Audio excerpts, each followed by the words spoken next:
Pink hydrogen की दिशा में भारत ने एक बड़ी उपलब्धि हासिल की है और इससे संबंधित पहला प्लांट तमिलनाडु के कलप्पम में स्थापित किया गया है। आज इस वीडियो में हम इसी विषय पर बात करेंगे कि आखिर पिंक हाइड्रोजन होता क्या है, इसका निर्माण किस तरीके से किया जाता है, केरल के कलप्पम में जो प्लांट स्थापित किया गया है वो कैसे काम करता है, उसके क्या फीचर्स हैं और ये पूरी टेक्नोलॉजी जो है वो हमारे लिए किस तरह से मददगार साबित हो सकती है। ये तमाम विषय हम यहाँ पर समझने वाले हैं। तो चलिए वीडियो की करते हैं शुरुआत। मेरा नाम है अक्षय और आपका स्वागत है दृष्टि आईएएस चैनल की इस नए वीडियो में।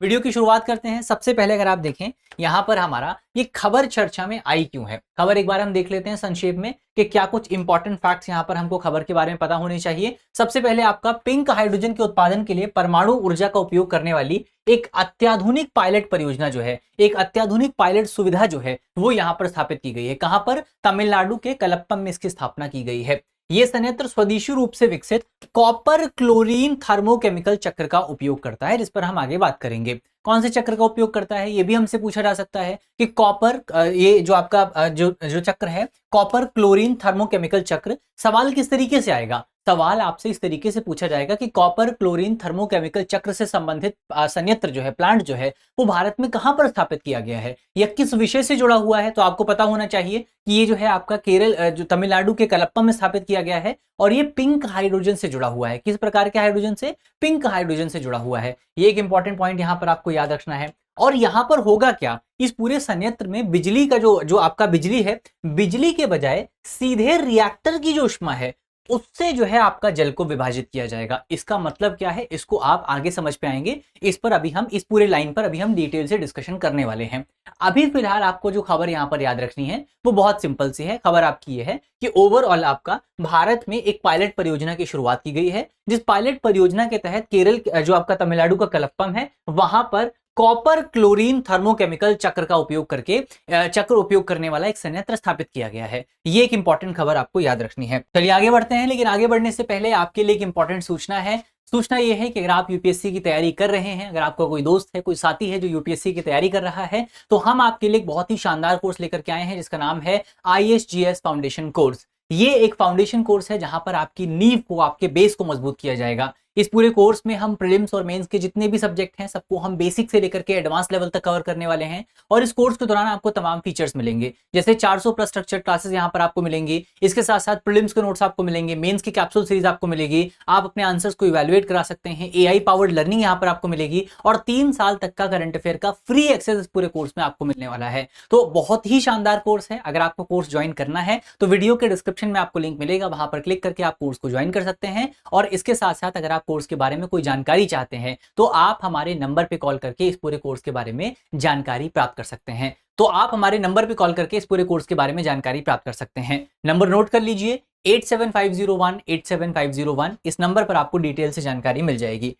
चलिए यहां से आगे बढ़ा जाए। अगला पॉइंट अगर आप देखें तो यहाँ पर आपका ये जो संयंत्र स्थापित किया गया है, उस संयंत्र को किसने स्थापित किया है, किसके अंतर्गत आता है, कौन इसको संचालित करेगा। तो ये संयंत्र अगर आप देखें, ये संयंत्र बेसिकली आपका स्थापित किया गया है इंदिरा गांधी परमाणु अनुसंधान केंद्र कलप्पम में। कहां पर? इंदिरा गांधी परमाणु अनुसंधान केंद्र कलप्पम में इसको स्थापित किया गया है। कौन कौन इसको संचालित करेगा? इसके संचालन की जिम्मेदारी 2 संस्थानों के पास है। एक तो आपका इंदिरा गांधी परमाणु अनुसंधान केंद्र है और दूसरा आपका भाभा परमाणु अनुसंधान केंद्र है। तो ये दोनों केंद्र आपस में मिल करके एक साथ इस पूरे परमाणु संयंत्र को संचालित करने वाले हैं। ये एक इंपॉर्टेंट पॉइंट यहां पर आपको इसके बारे में याद रखना है।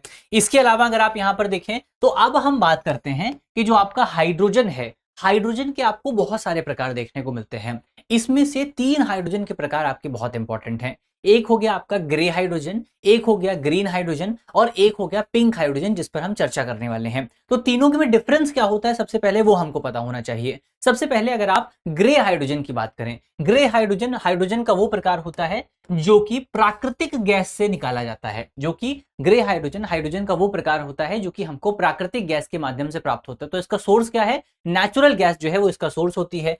प्रक्रिया, जिस प्रक्रिया के माध्यम से इसको निकालते हैं उसको क्या बोला जाता है? इस प्रक्रिया को हम कहते हैं स्टीम मिथेन रिफॉर्मिंग। क्या कहा जाता है? Steam methane reforming. क्योंकि आपको पता है कि जो नेचुरल गैस होती है उसमें आपको अधिकांशतः क्या देखने को मिलता है, उसमें आपको अधिकांशतः मीथेन देखने को मिलती है। तो ये जो मीथेन रिफॉर्मिंग प्रोसेस है, स्टीम मीथेन रिफॉर्मिंग प्रोसेस है, इसके माध्यम से आपका जो प्राकृतिक गैस है उसका इस्तेमाल करके हम हाइड्रोजन प्राप्त करते हैं। इसको ग्रे हाइड्रोजन कहा जाता है।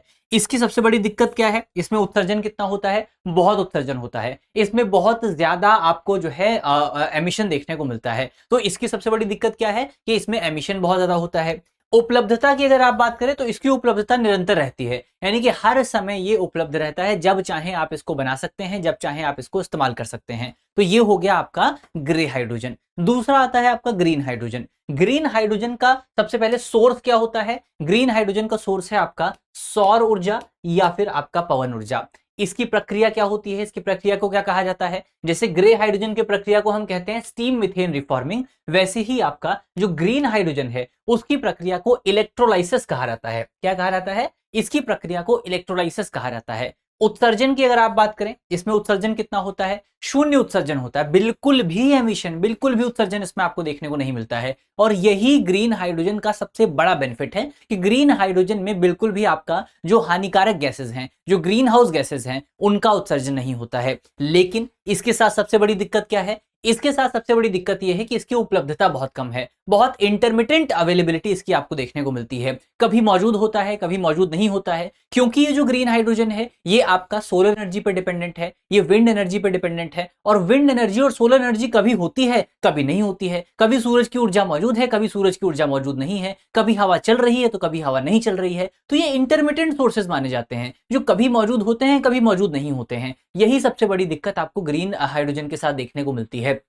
अब तीसरा आता है आपका पिंक हाइड्रोजन, जो कि इन दोनों की दिक्कतों को दूर करता है। यहां पर दिक्कत क्या है, यहां पर दिक्कत है कि उत्सर्जन बहुत होता है। यहां पर दिक्कत क्या है, यहां पर दिक्कत यह है कि ये इंटरमिटेंट सोर्स है, कभी मौजूद है, कभी मौजूद नहीं है। अब आते हैं हम पिंक हाइड्रोजन पे। पिंक हाइड्रोजन का सोर्स क्या होता है, पिंक हाइड्रोजन का सोर्स है परमाणु ऊर्जा। पिंक हाइड्रोजन का सोर्स क्या है, पिंक हाइड्रोजन का सोर्स है परमाणु ऊर्जा। यहां पर जिस प्रक्रिया का इस्तेमाल किया जाता है हाइड्रोजन बनाने के लिए, उस प्रक्रिया को कहा जाता है थर्मोकेमिकल प्रोसेस। उस प्रक्रिया को क्या कहते हैं, उसको कहा जाता है थर्मोकेमिकल प्रोसेस। और उत्सर्जन कितना होता है, उत्सर्जन जीरो एमिशन इसमें आपको देखने को मिलता है, यानी कि कोई भी एमिशन इसमें नहीं होता है, उत्सर्जन शून्य रहता है। इसके अलावा आपका उपलब्धता की अगर आप बात करें, अवेलेबिलिटी की अगर आप बात करें, तो 24/7 यानी कि हर समय ये एनर्जी उपलब्ध रहती है, हर समय इसके माध्यम से आप हाइड्रोजन का निर्माण कर सकते हैं। तो जो दिक्कत आपको ग्रे हाइड्रोजन में मिलेगी, जो दिक्कत आपको ग्रीन हाइड्रोजन में मिलेगी, उन सभी दिक्कतों को दूर किया जाता है आपका पिंक हाइड्रोजन के माध्यम से। तो अब उम्मीद है आप समझ गए होंगे कि ग्रे हाइड्रोजन,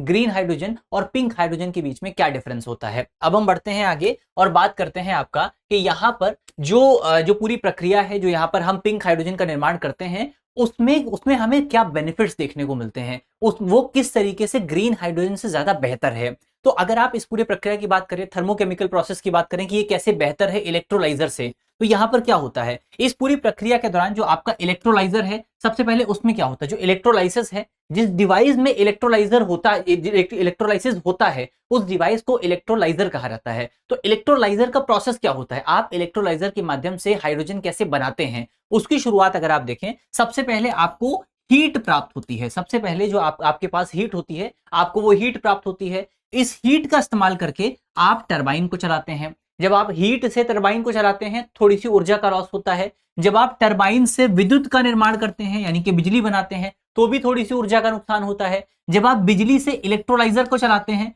तो भी थोड़ी सी बिजली जो आपकी ऊर्जा है उसका नुकसान होता है। और जब आप इलेक्ट्रोलाइजर को चला करके हाइड्रोजन का निर्माण करते हैं, तो भी आपका ऊर्जा का थोड़ा सा नुकसान होता है। यानी कि इसमें चरण बहुत ज्यादा हैं, बहुत सारे स्टेप आपको देखने को मिलेंगे, और हर एक स्टेप पर बिजली का नुकसान हो रहा है। हर एक स्टेप पर आपका ऊष्मा जो है, जो आपकी हीट है, जो एनर्जी है, उसका लॉस आपको देखने को मिल रहा है। और अब जो ये हमारा दूसरा प्रोसेस है, यानी कि थर्मोसाइकिल का जो प्रोसेस है, ये प्रोसेस कैसे बेहतर है, ये प्रोसेस दरअसल इस वजह से बेहतर है क्योंकि यहां पर हम इलेक्ट्रोलाइसिस में क्या कर रहे हैं, यहां पर हम पहले हीट को बिजली में कन्वर्ट करते हैं और फिर बिजली का इस्तेमाल करते हैं हम इलेक्ट्रोलाइजर को चलाने के लिए। लेकिन यहां पर ऐसा नहीं होता है, यहां पर डायरेक्टली हम जो हीट है उसी का इस्तेमाल करते हैं हाइड्रोजन का निर्माण करने के लिए। जिसकी वजह से अगर बीच में लॉस हो भी रहा है, क्योंकि यहां पर कितने चरण हैं, यहां पर आपको टोटल 1 2 3 4 चरण देखने को मिलेंगे, और यहां पर कितने चरण हैं, यहां पर केवल एक चरण है, तो एक ही बार एनर्जी का लॉस होगा, यहां पर 4 बार एनर्जी का लॉस होता है, जिसकी वजह से इसकी एफिशिएंसी कम है और इसकी एफिशिएंसी कंपैरेटिवली ज्यादा होती है। तो ये एक इंपॉर्टेंट पॉइंट यहां पर आपको याद रखना है कि यहां पर डायरेक्टली हीट का इस्तेमाल किया जाता है, जिसकी वजह से आपको जो कुशलता है, जो एफिशिएंसी है, वो ज्यादा देखने को मिलती है। तो ये एक इंपॉर्टेंट पॉइंट यहां पर सबसे पहले आपको याद रखना है। अब हम आगे बढ़ते हैं, और ये जो कॉपर क्लोरीन थर्मोकेमिकल चक्र है, ये चक्र कैसे काम करता है, तो ये आपको याद होना चाहिए। इसमें 2 एलिमेंट इस्तेमाल होते हैं, एक कॉपर इस्तेमाल होता है, एक क्लोरीन इस्तेमाल होता है। यहां पर आप जो है 2 चीजें आपको चाहिए होती हैं इन 2 एलिमेंट्स के अलावा।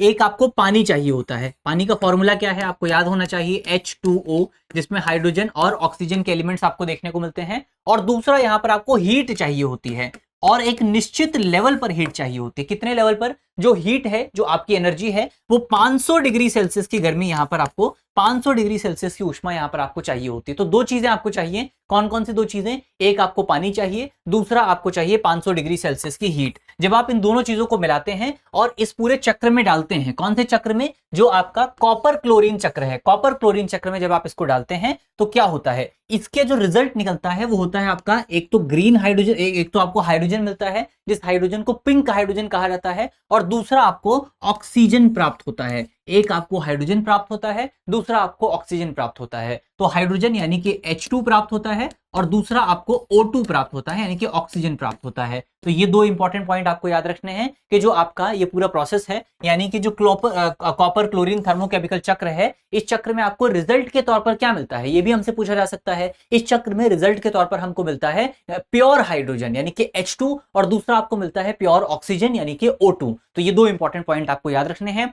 इसके बेनिफिट अगर आप देखें, इसका बेनिफिट क्या है कि यहां पर जीवाश्म ईंधन का कोई दहन नहीं होता है, यानी कि जो आपका जो कोयला है वो नहीं जलाया जाता है, पेट्रोल ऑयल यहां पर नहीं जलाया जाता है, जिसकी वजह से आपको ग्रीन हाउस गैसेस का उत्सर्जन देखने को नहीं मिलता है। ग्रीन हाउस गैसेस का कोई भी उत्सर्जन नहीं होता है। इसका फायदा यह रहता है कि शून्य कार्बन उत्सर्जन होता है, डीकार्बोनाइजेशन जो है यहां पर आपको देखने को मिलता है, रसायनों का निरंतर पुनर्चक्रण होता रहता है, यानी कि जो 2 केमिकल यहां पर इस्तेमाल होते हैं, कॉपर और क्लोरीन जो आपके एलिमेंट इस्तेमाल होते हैं, उनका लगातार रिसाइकलिंग आपको देखने को मिलती रहती है। तो ये भी एक इंपॉर्टेंट पॉइंट आपको इस पूरे प्रोसेस के बारे में याद रखना है। यहां पर आपका जो रिएक्टर है, वो रिएक्टर बेसिकली रिएक्टर की इंपॉर्टेंस क्या होती है, यानी कि यहां पर जो हम इस्तेमाल करते हैं फास्ट ब्रीडर टेस्ट रिएक्टर, जो हम इसमें जो जिस रिएक्टर का इस्तेमाल किया जाता है वो एक स्पेशल टाइप का रिएक्टर होता है, जो रिएक्टर कलप्पा में मौजूद है, जिसका नाम है fast breeder test reactor. Fast breeder test reactor कहां पर मौजूद है, ये भी पूछा जा सकता है। तो फास्ट ब्रीडर टेस्ट रिएक्टर जो है वो कलप्पा में वही मौजूद है, और वहीं पर ये प्लांट भी स्थापित किया गया है।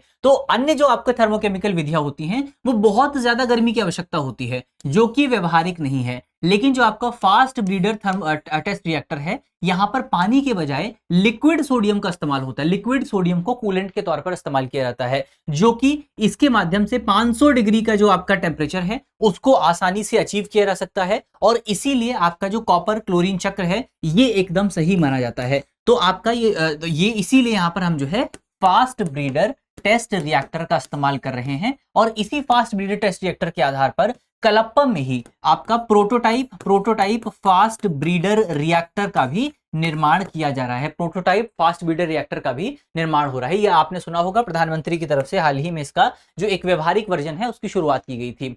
अब आगे बढ़े आप, यहाँ पर आपका इसके बेनिफिट्स क्या है, यहाँ पर जो हम जो पिंक हाइड्रोजन बना रहे हैं उस पिंक हाइड्रोजन का बेनिफिट क्या है वो हम देख ही चुके हैं कि आप जो है 24/7 आपको जो हाइड्रोजन है उसका निर्माण आप कर सकते हैं। अगर आप जो है सौर ऊर्जा या पवन ऊर्जा पर डिपेंडेंट होते हैं तो कभी आपका सोलर एनर्जी बहुत ज्यादा होती है, कभी बहुत कम होती है। इस तरीके से ऊपर नीचे जो है सोलर एनर्जी में आपको देखने को मिलता है, कभी बहुत ज्यादा है, कभी बहुत कम सोलर एनर्जी आपको देखने को मिलेगी। लेकिन जो आपका परमाणु ऊर्जा है, परमाणु जो ऊष्मा है, वो आपको एक निश्चित लेवल पर हमेशा देखने को मिलती है, यानी कि आप जो है प्रिडिक्टेबिलिटी यहां पर आपको देखने को मिलती है। आप प्रिडिक्ट कर सकते हैं कि कब कितनी ऊर्जा आपको प्राप्त होगी, कब कितना हाइड्रोजन जो है वो आप बना सकते हैं। तो ये इसकी एक इंपॉर्टेंस हो गई। पिंक हाइड्रोजन की आप देखें, अगर आप इसकी एक इंपॉर्टेंस ये भी है कि ये आपका हार्ड टू अबेट जो इंडस्ट्रीज हैं उनके डीकार्बनाइजेशन में बहुत इंपॉर्टेंट रोल प्ले कर सकती है। जैसे एग्जांपल के तौर पर आपका जो फर्टिलाइजर इंडस्ट्री है, वहां पर आपका अमोनिया बनाने के लिए हाइड्रोजन की डिमांड जो है काफी ज्यादा होती है, तो हम फर्टिलाइजर इंडस्ट्री में इसका इस्तेमाल कर सकते हैं। आपका पेट्रोलियम रिफाइनिंग जो है, वहां पर जीवाश्म ईंधन से बदलाव की आवश्यकता आपको का इस्तेमाल किया जा सकता है। जो आपका स्टील मैन्युफैक्चरिंग इंडस्ट्री है, वहां पर आप इसका इस्तेमाल कर सकते हैं, जिसके माध्यम से इन तमाम इंडस्ट्रीज को, जो इंडस्ट्रीज वर्तमान समय में बहुत ज्यादा पोल्यूशन करती हैं, बहुत ज्यादा प्रदूषण करती हैं, ग्रीन हाउस गैसेस का उत्सर्जन करती हैं, उनको हम यहां पर रोक सकते हैं, उनको हम यहां पर कम कर सकते हैं। ये एक इंपॉर्टेंट पॉइंट आपको इसमें याद रखना है कि ये पिंक हाइड्रोजन क्यों इतना ज्यादा इंपॉर्टेंट है, क्योंकि ये हार्ड टू अबेट इंडस्ट्रीज जो हैं उनको क्लीन करने में इंपॉर्टेंट रोल प्ले कर सकता है। अब यहां पर आपका विस्तार, अब यहां पर अगर आप देखें तो इसकी इंपॉर्टेंस क्या है, अब इसके निष्कर्ष के तौर पर हम यहां पर क्या कह सकते हैं। निष्कर्ष के तौर पर अब यहां पर कहा जा सकता है कि आपका जो परमाणु ऊर्जा है, जो आपका न्यूक्लियर एनर्जी है, न्यूक्लियर एनर्जी की जब शुरुआत हुई थी तो उसको एक बिजली के सोर्स के तौर पर, एक क्लीन फ्यूल के सोर्स के तौर पर देखा जाता था। लेकिन अब धीरे धीरे जैसे जैसे नई टेक्नोलॉजी डेवलप हो रही है, नए मेथड आपके डेवलप हो रहे हैं, उन नए मेथड्स के तहत अब आपका न्यूक्लियर एनर्जी जो है उसको क्लीन इंडस्ट्रियल फ्यूल के तौर पर भी देखा जा रहा है। क्लीन इंडस्ट्रियल फ्यूल क्या है? हाइड्रोजन है। तो हाइड्रोजन के भी इंपॉर्टेंट सोर्स के तौर पर हम यहां पर ग्रीन हाइड्रो जो आपका परमाणु ऊर्जा है उसका इस्तेमाल कर रहे हैं। ये भविष्य के लिए बहुत ज्यादा इंपॉर्टेंट हो सकता है। तो ये एक इंपॉर्टेंट पॉइंट निष्कर्ष के तौर पर आपको याद रखना है। चलिए, अंत में आपके लिए करंट अफेयर का सवाल है, जिसका जवाब आपको कमेंट बॉक्स में देना है। सवाल बहुत सिंपल सा है, आपसे पूछा गया है पिंक हाइड्रोजन पर आधारित निम्नलिखित में से कौन सा कथन सही नहीं है। हमारे ऑप्शन है, ऑप्शन ए, पिंक हाइड्रोजन का उत्पादन जल के इलेक्ट्रोलाइसिस के माध्यम से किया जाता है। ऑप्शन बी, इसके उत्पादन के लिए परमाणु ऊर्जा का उपयोग बिजली के सोर्स के रूप में किया जाता है। ऑप्शन सी, ये हाइड्रोजन उत्पादन का एक बहुत ही अधिक कार्बन गहन तरीका है। और ऑप्शन डी, इसे अक्सर परमाणु ऊर्जा संचालन, इसे अक्सर न्यूक्लियर पावर्ड हाइड्रोजन के रूप में भी जाना जाता है। तो इसका सही जवाब क्या होगा वो आपको जल्दी से कमेंट बॉक्स में बताना है कि यहाँ पर आपका पिंक हाइड्रोजन के कॉन्टेक्स्ट में इनमें से कौन सा स्टेटमेंट जो है वो सही नहीं है। यहाँ पर इसी नोट के साथ करते हैं आज की अपनी वीडियो को समाप्त। मुझे उम्मीद है कि इस वीडियो में हमने जितने भी इंपॉर्टेंट टॉपिक डिस्कस किए हैं वो सारे टॉपिक आपको समझ में आए होंगे। अगर आपको वीडियो अच्छी लगी है तो वीडियो को लाइक कीजिएगा, शेयर कीजिएगा अपने दोस्तों के साथ, अपने साथियों के साथ। और अगर आप हमारे चैनल पर नए हैं तो चैनल को सब्सक्राइब करना बिल्कुल मत भूलिएगा। मिलते हैं आपसे अगली वीडियो में, तब तक के लिए अपना ख्याल रखिए, ध्यान रखिए, पढ़ते रहिए। धन्यवाद। अब एग्जाम की तैयारी को और बेहतर करने के लिए हमारे चैनल को लाइक, शेयर और सब्सक्राइब करना ना भूलें।